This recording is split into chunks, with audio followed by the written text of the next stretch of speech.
ವೀಕ್ಷಕರೇ ನಮಸ್ಕಾರ. ನಾನು ಕಿಶನ್ ಶೆಟ್ಟಿ, ದಕ್ಷಿಣ ಕನ್ನಡ ಜಿಲ್ಲೆಯ ವರದಿಗಾರ.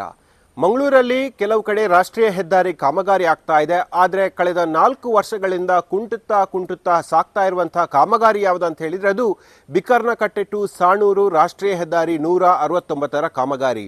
ಆ ಪ್ರದೇಶದಲ್ಲಿರುವಂತಹ ಎಲ್ರಿಗೂ ಕೂಡ ಇದೊಂದು ಶಾಪವಾಗಿ ಕಾಡ್ತಾ ಇದೆ. ಯಾಕೆಂದ್ರೆ ಆ ಕಾಮಗಾರಿ ನಡೀತಿರುವಂತಹ ಎಲ್ಲ ಪ್ರದೇಶಗಳಲ್ಲಿ ಬಹುಶಃ ಅಧ್ವಾನವನ್ನೇ ಎಬ್ಬಿಸಿಕೊಂಡು ಹೋಗ್ತಾ ಇರುವಂಥದ್ದು. ಅದರಲ್ಲೂ ಕುಖ್ಯಾತಿಯನ್ನು ಪಡೆದಿರುವಂಥದ್ದು ಮಂಗಳೂರಿನ ಕೆತ್ತಿಕಲ್ ಎಂಬ ಪ್ರದೇಶ.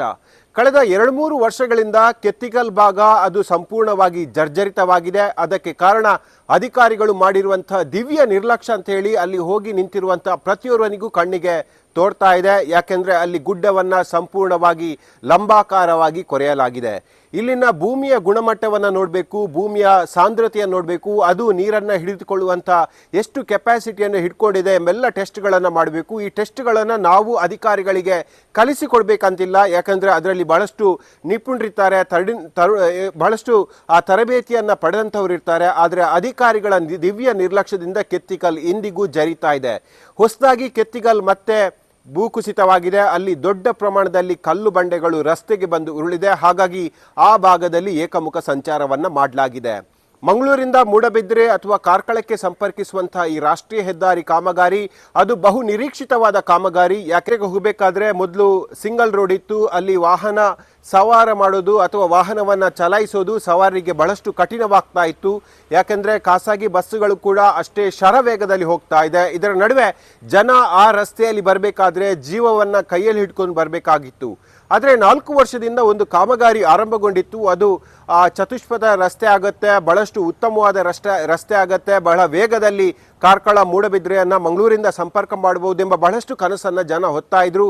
ಆದರೆ ಆ ಕಂಪನಿ ಅದು DBL ಕಂಪನಿ, ಯಾವ ಕೇರಳದ ವಯನಾಡಿನಲ್ಲಿ ಭೂಕುಸಿತಕ್ಕೆ ಕಾರಣ ಆಗಿತ್ತು ಅದೇ ಕಂಪನಿ ಮಂಗಳೂರಿನ ಈ ರಾಷ್ಟ್ರೀಯ ಹೆದ್ದಾರಿ ಕಾಮಗಾರಿಯನ್ನು ಮಾಡ್ತಾ ಇದೆ. ಕೆತ್ತಿಕಲ್ನಲ್ಲಿ ಅವರ ಕೆಲಸಕ್ಕೆ ಕೈಗನ್ನಡಿ ಅಂತಿದೆ ಅವರ ಈ ಕಾಮಗಾರಿ. ಯಾಕೆಂದರೆ ಕಳೆದ ಕೆಲ ವರ್ಷಗಳಿಂದ ಕೆತ್ತಿಕಲ್ನಲ್ಲಿ ಭೂಕುಸಿತ ಆಗ್ತಾ ಇದೆ. ಅಲ್ಲಿ ಗುಡ್ಡದ ಮೇಲ್ಭಾಗದಲ್ಲಿ ಸುಮಾರು 10 ಮನೆಗಳಿವೆ. ಅವರು ಪ್ರತಿದಿನ ರಾತ್ರಿ ಜೀವವನ್ನು ಕೈಯಲ್ಲಿ ಹಿಡಿದು ಜೀವಿಸಬೇಕಾದಂತಹ ಅನಿವಾರ್ಯತೆ ಕೂಡ ಇದೆ. ಯಾಕೆಂದರೆ ಕ್ಷಣಕ್ಕೂ ಕೆತ್ತಿಕಲ್ನಲ್ಲಿ ಭೂಕುಸಿತ ಆಗ್ತಾ ಇದೆ.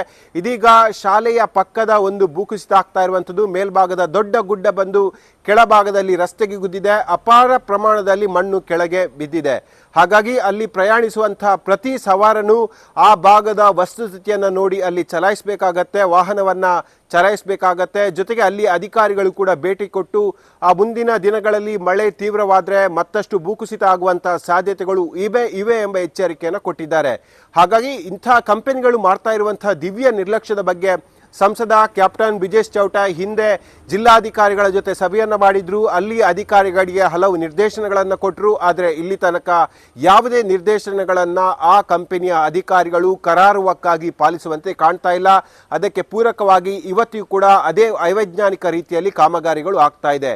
ಕೇವಲ ಕೆತ್ತಿಕಲ್ ಮಾತ್ರ ಅಲ್ಲ, ಅದರ ಮುಂದೆ ಹೋಗುವಂಥ ಗುರುಪುರ ಆಗಿರ್ಬೋದು, ಜೊತೆಗೆ ಎಡಪದು ಆಗಿರ್ಬೋದು, ಬಹುತೇಕ ಕಡೆಗಳಲ್ಲಿ ಸ್ಥಳೀಯರಿಗೆ ಬಹಳ ಕಿರಿಕಿರಿಯನ್ನು ಉಂಟು ಮಾಡಿದಂಥ ರಸ್ತೆ ಕಾಮಗಾರಿ. ಹಾಗಾಗಿ ವ್ಯವಸ್ಥಿತವಾಗಿ ಆಗಬೇಕಾದ್ರೆ ಅಧಿಕಾರಿಗಳು ಮನಸ್ಸು ಮಾಡಬೇಕಾಗತ್ತೆ.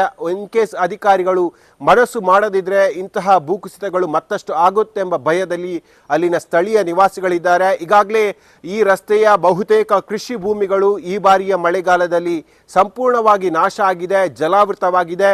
ಕೃಷಿ ಸಂಪೂರ್ಣವಾಗಿ ಹಾನಿಯಾಗಿ ಪರಿಹಾರ ಸಿಗದೆ ಈಗ ಜನ ಒಂದು ರೀತಿಯಾಗಿ ಅತಂತ್ರರಾಗಿದ್ದಾರೆ. ಯಾರ ಬಳಿ ತಮ್ಮ ಈ ಅಹವಾಲನ್ನು ಕೊಡಬೇಕು, ಜೊತೆಗೆ ಯಾರು ನಮ್ಮ ಪ್ರಶ್ನೆಗಳಿಗೆ ಉತ್ತರ ಕೊಡ್ತಾರೆ ಎಂಬ ಯಕ್ಷ ಪ್ರಶ್ನೆ ಸದ್ಯಕ್ಕೆ ಜನರಲ್ಲಿ ಕಾಡ್ತಾ ಇದೆ.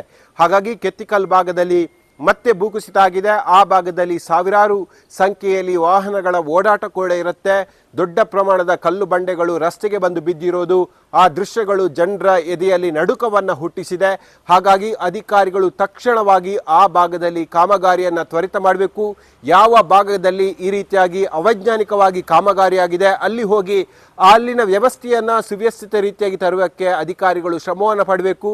ಸಂಸದರು ಅಧಿಕಾರಿಗಳ ಕಿವಿ ಹಿಂಡುವ ಕೆಲಸವನ್ನು ಮಾಡಬೇಕೆಂಬ ಆಗ್ರಹವನ್ನು ಸ್ಥಳೀಯರು ಮಾಡ್ತಾ ಇದ್ದಾರೆ.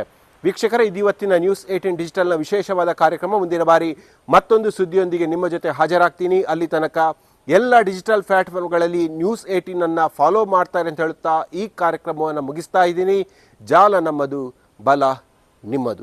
ನಿರ್ಭೀತ, ನಿಷ್ಪಕ್ಷಪಾತ, ವಿಶ್ವಾಸಾರ್ಹ ಸುದ್ದಿಗಳಿಗೆ ಮತ್ತೊಂದು ಹೆಸರಾಗಿರುವ ನ್ಯೂಸ್ 18 ಕನ್ನಡ ಈಗ ಆಪ್ನಲ್ಲೂ ಲಭ್ಯವಿದೆ.